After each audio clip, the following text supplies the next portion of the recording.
Нова провокација од официјална Тирана, откако албанскиот премиер Еди Рама во 2 наврата ги координираше лидерите на албанските партии за нивната улога во составувањето на новата македонска влада. Шефот на албанската дипломатија Дитмир Бушати, зборувајќи за улогата на Тирана во креирањето на новата влада во Скопје, македонците ги нарече славомакедонци. Barazia, liria dhe demokracia. Рамноправноста, слободата и демократијата како 3 базични елементи на рамковниот договор не се имплементираат на вистински начин или на начинот што е предвиден со Охридскиот договор, што остава впечаток или горчлив вкус дека се работи за 2 конститутивни заедници, славомакедонците и албанците, кои едни со други недоволно комуницираат.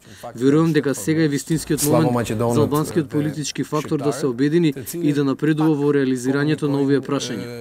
Бушати вели дека албанските партии кои идеолошки многу се раздвоија, за прв пат по постигнувањето на рамковниот договор успеа да се договорат за листа на барања што представува олеснување.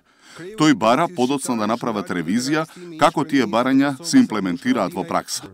Според шефот на албанската дипломатија, албанските партии во Македонија се договориле да се поддржуваат меѓусебно во спроведувањето на точките од платформата, но не се договориле да се обединат во тоа што би било природно единствена партија.